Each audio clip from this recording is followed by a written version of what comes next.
Let's bring in your friend in mind, former South Carolina Congressman and White House Chief of Staff, the great Mick Mulvaney.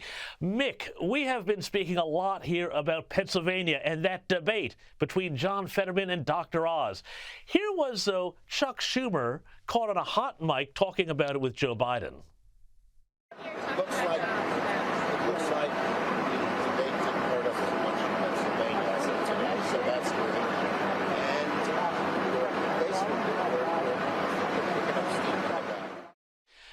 Mick, did Chuck Schumer watch the same debate the rest of us did?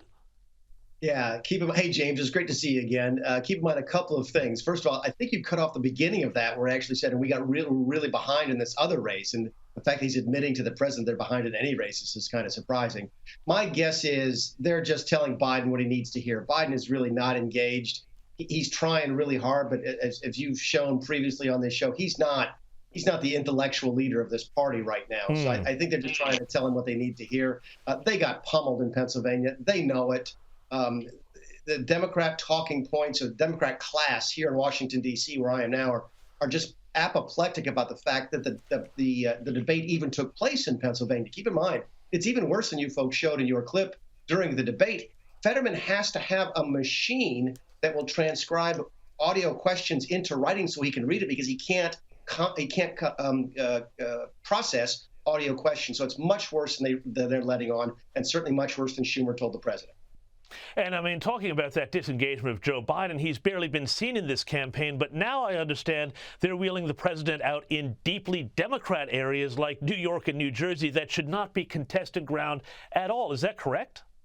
Yeah, this is really stunning. This is the news that I don't think nearly enough people are talking about. He was in Portland, Oregon last week. He doesn't get any more Democrat than Portland, Oregon. He's in New York and New Jersey trying to help members of Congress whose district he won by 20 points in some circumstances. So the Democrats are just bleeding votes in California, New York, and New Jersey. I talked to my good friend Lee Zeldin. We served in Congress together just today, and he thinks he actually has a chance to win the governor's race in New York as a Republican. So the wheels are really starting to come off. Granted, it's still 10 or 11 days, depending on what side of the date line you're on, until the election. But all signs are sort of pointing against the Democrats at this point, and they are running much more scared than what Schumer led on to the president in that clip.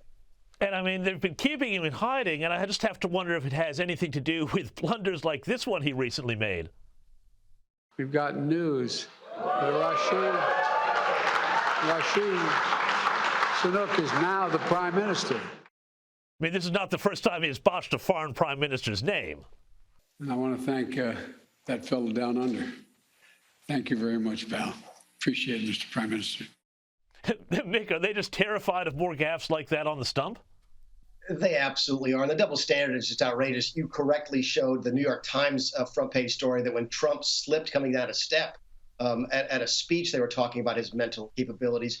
He couldn't remember the last name of the CEO of the Apple Corporation. He goes, Tim from Apple, and they used that as evidence that he might be unfit mentally to serve. So the double standard is outrageous. But no, Joe Biden was famous for gaffes and misspeeches, even when he was completely in his right mind, and it's just gotten a lot worse. So I'm surprised they've got him out at all. But the fact they have him out in heavily Democrat areas tells you that they are desperate here as we go into the last fortnight of the campaign.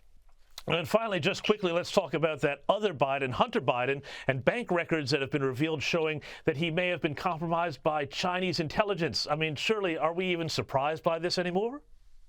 No, we're not. In fact, there's another story going around recently that perhaps the Obama administration may have covered some of that up, which would be really devastating if it turned out to be true. It's very early in sort of the coverage of that particular topic. But no, Hunter Biden has been an accident waiting to happen from the very beginning. Everybody knows it. And I think it's important that people realize the Biden family never expected to go back into politics after Joe left the Obama White House. It was completely unexpected that he would run and win in 2016. So they acted as if they would never go back into this sort of public scrutiny that they have when you're in public office.